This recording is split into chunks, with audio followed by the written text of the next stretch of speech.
Welcome to another edition of Journey of Hope. Stories of people who come and share their journey through life, journey encountering obstacles and difficulties, tragedies that they've experienced in life, overcoming cancer. Our special guest today is Charles Smithgall from Atlanta, Georgia. And he's here to share with us his experience. Charles is the president, CEO of SEI Aaron's. And we're so glad to have you here, Charles.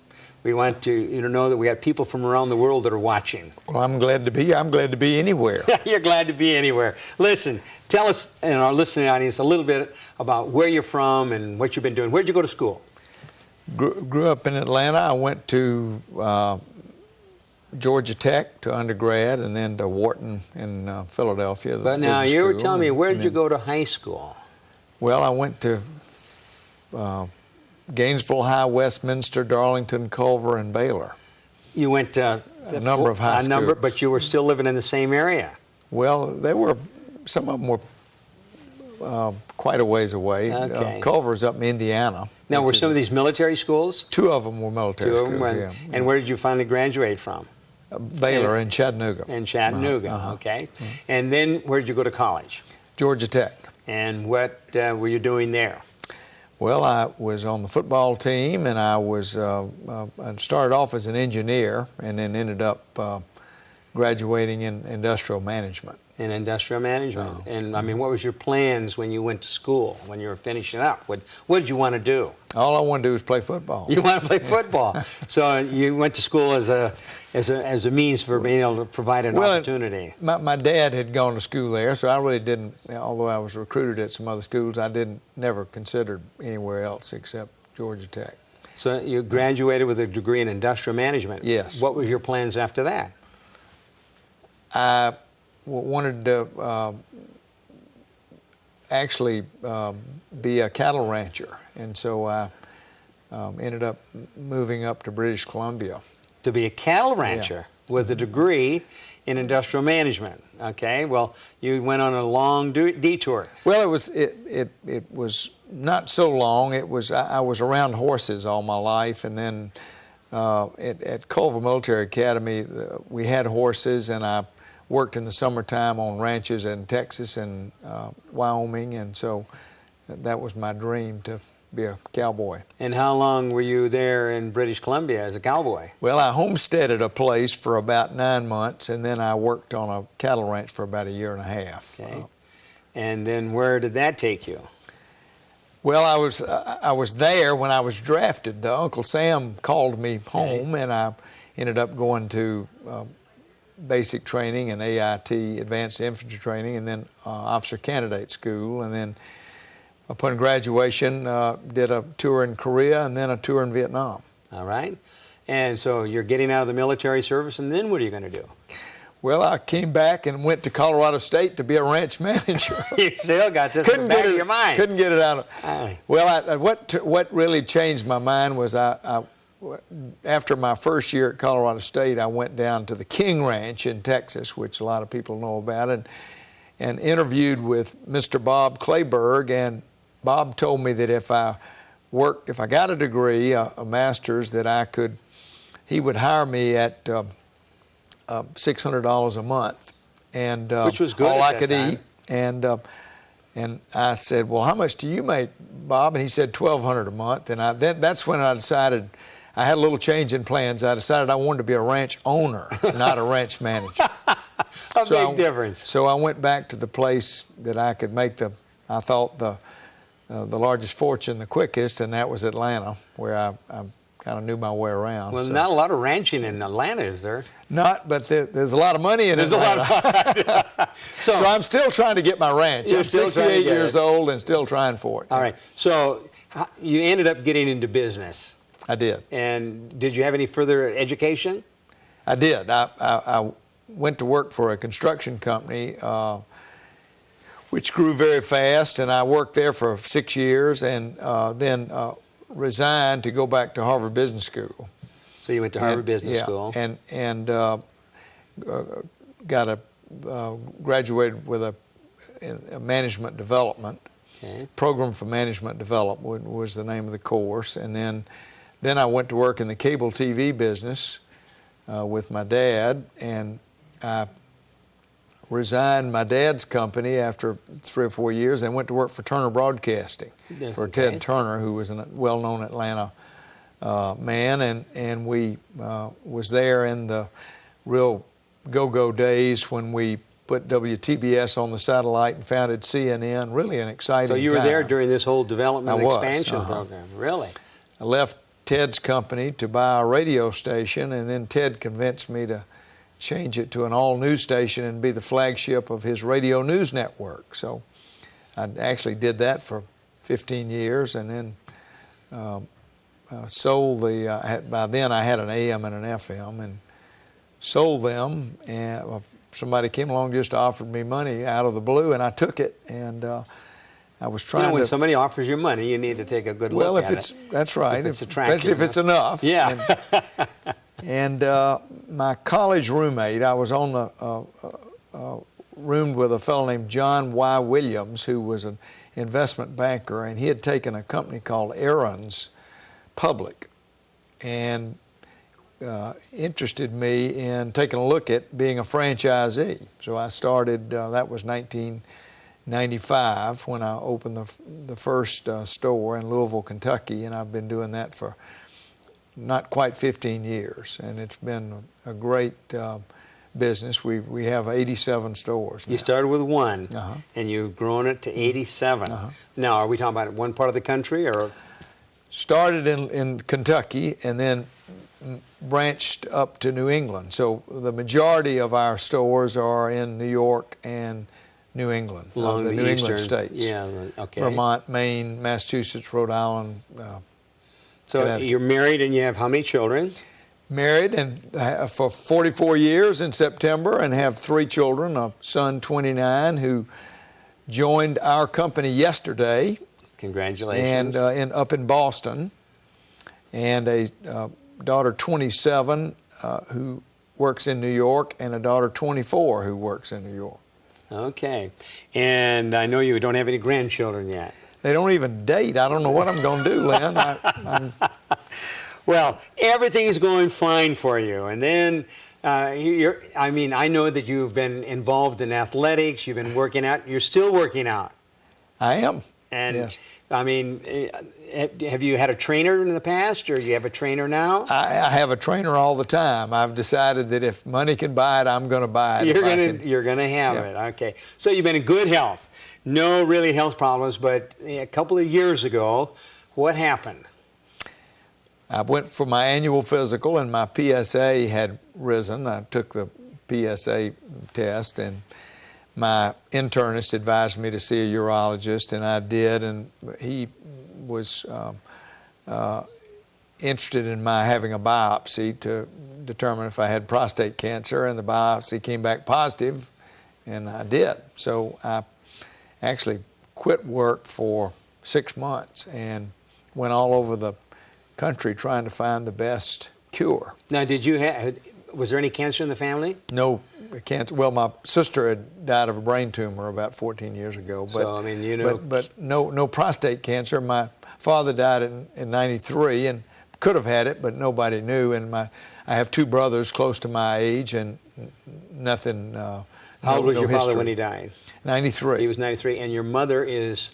Going to be 100 April 1st. She's 99. 99. I don't know. She just called today to checking on her boy, seeing how you're doing. Her little blue-eyed boy, who's 68. Yeah. You know? So you actually did take off 6 months to kind of explore. I mean, what kind of an impact did this make on you when you found out you had cancer? Well, I was devastated.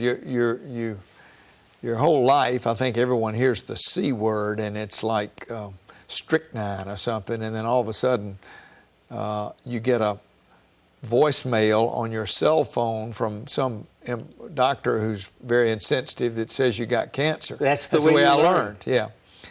So after I picked myself up and recovered, then I started trying to research it. I had read a lot about people that had specific diseases and took charge of their own life and tried to learn something about the disease so that they could adequately make decisions about what the treatment should be. And so I ended up doing a lot. I read 12 books, interviewed 27 surgeons, went and visited 9 treatment centers. Let me get this straight so the audience can hear this. 12 different books on cancer and prostate cancer. Yes. 27 different doctors? Doctors, yes. Okay.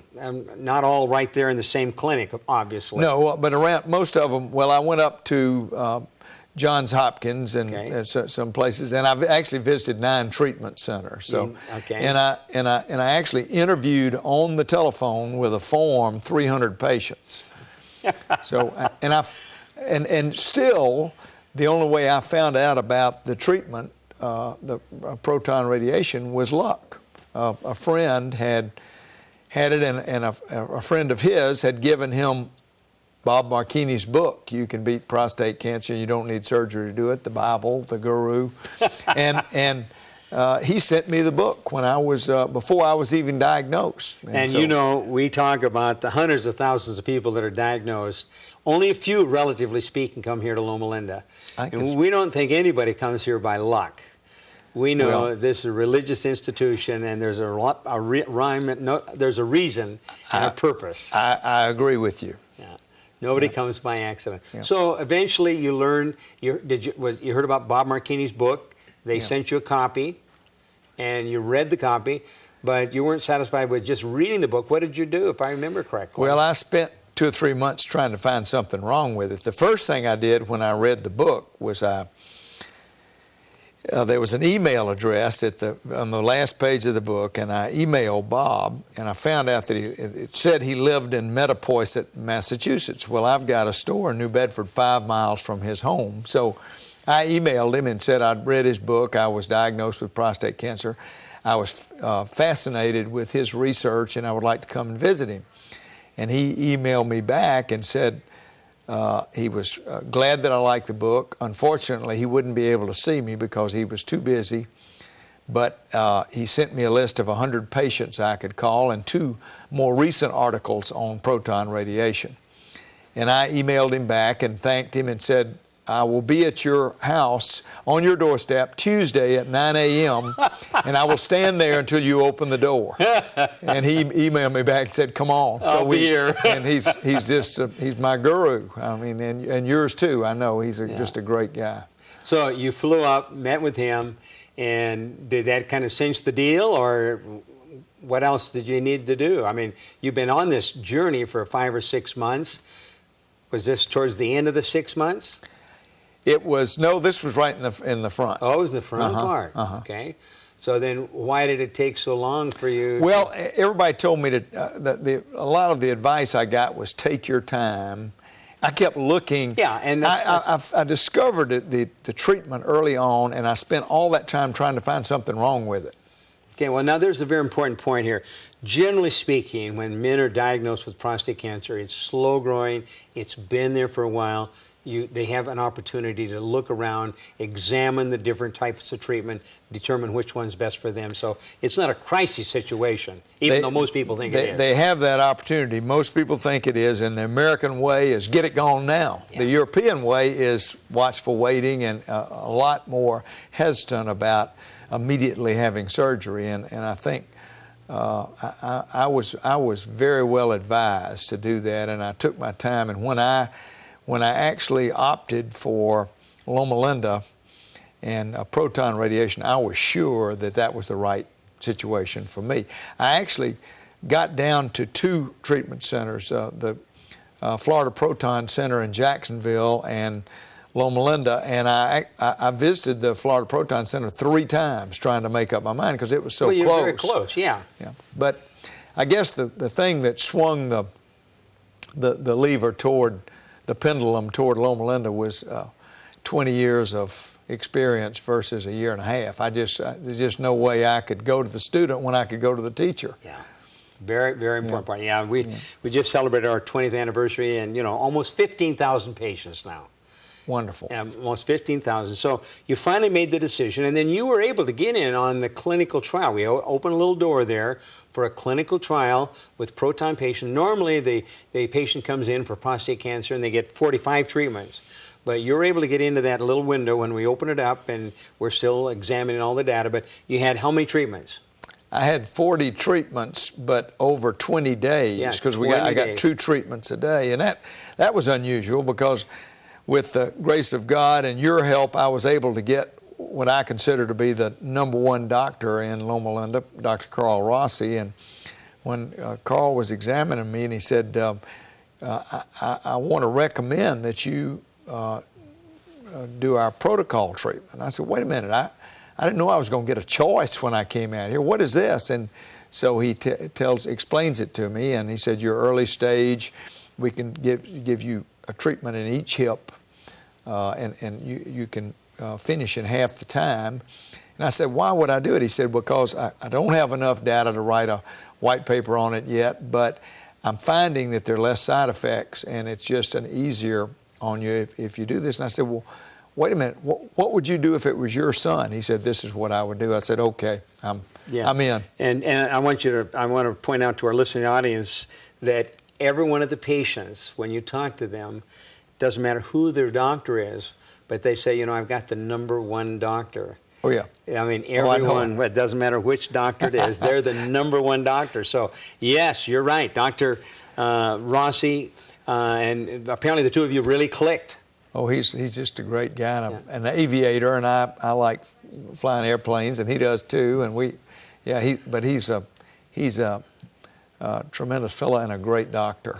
So you came out, and did you manage to stay busy, or you're here for 20 treatments, 20 days of treatment. I know that went very, very quickly. I mean, you were in and gone almost. I got acquainted with you. But tell me, what were you doing while you were here? It was my first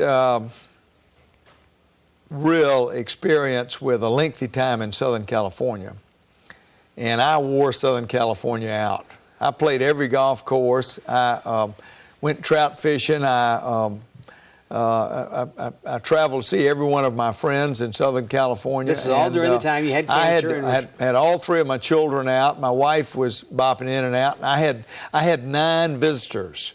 I had a 3-bedroom condo furnished about 500 yards from the hospital. I'd ride my bicycle over for treatment every day. And, of course, the treatment's only 10 or 15 minutes, so I had all the rest of the time to stay busy. I actually did some work, too. I visited Aaron's stores and all the while you're undergoing treatment. Oh yeah, well it's just a guy. And then I worked out religiously every morning. A little Lisa Corrales, one of the trainers at the Drayson Center, just beat me to death every morning. So that was the only side effect I had. I was so darn sore from being worked on. So you had a trainer and you were working out almost every day? Every day. Every day? Yeah. Plus all these other activities that are going on. Now, did you get involved in any of the groups that were going on here? Well, I did them all. You did them all? Yeah. I was a Wednesday afternoon meeting, the Thursday dinner, the Tuesday dinner, and golf on Wednesday morning. On Wednesday morning. Yeah, so and the Wednesday night. Yeah. So, looking back now on your cancer experience, what can you tell us? I mean, well, all I can tell you is I'm sure glad I got it, because repeat that again. It probably. You said earlier that it must have been divine intervention. Well, I've always called myself Lucky Chucky, because I'm just so lucky. I mean, I've been lucky all my life. I've survived Mekong Delta in Vietnam. I survived a severe airplane crash. I've survived going bankrupt, and now I've survived cancer. So I am lucky. You're a survivor. I have to say that this has been next to my marriage and the birth of my children, this has been one of the greatest blessings ever in my life, because first of all, I'm cured. I mean, I'm cured from cancer. I mean, that is just unbelievable. And the second thing is I get a great opportunity, as you know, to give back. And it's... Now you're part of the advisory group, and actually, what just happened this last weekend? Well, we had the 20th reunion of the Loma Linda Proton, James Slater Proton Center, and we had how many people did we have here? There were hundreds. It was packed. It was a full hundreds, house. Yeah, 600. And then we, in addition, we had the advisory board meeting, an all-day meeting to talk about what we could do to assist in financing research for Loma Linda, and then I'm having my checkup this afternoon, so this is a full service trip. I'm getting a lot in. Yeah. Then at the anniversary, the Bob group did something very special for Dr. Slater, and you were a very important part of that. There was a check presented to Dr. Slater for research. We gave him a big check. That's right. And how much was the check for? I can't remember. It was a lot. It was for $500,000. $500,000. Yeah. And of course, there's a commitment, to raise the $5 million for the chair. And this group, the Bob group, there's already a James Slater chair that already has $5 million in from past proton patients. Pretty cool. Yeah, that is your. And to be able to give back and to raise money for something, funds for something that you really believe in is really special. Yeah, and we're not talking about working on prostate cancer. We've already solved that problem, but there's breast cancer and, 40, 50 other kinds of, I understand we're treating over 100 different tumor sites. And the research that's going on, and that's what this money is going for, is for continuing research. To think how many years I drove between Palm Springs and L.A. on I-10 and never noticed that there was this gigantic hospital right here. I mean, just incredible to me. Going how back many times I passed by it, and then I had a great experience there, and we'll continue to. Now that you've had cancer, what difference is it making? Well, it had such an incredible impact on the way I review. I view every day that I have on this earth. My children are more special to me. My wife is more special to me. My friends are more special to me, and just life in general. It really, when you think about something getting taken away from you, we take life for granted for so long, and then we get our age and we start coming face to face with our mortality, and hearing that C word puts it right in front of you, and you really start figuring out what's really important to you.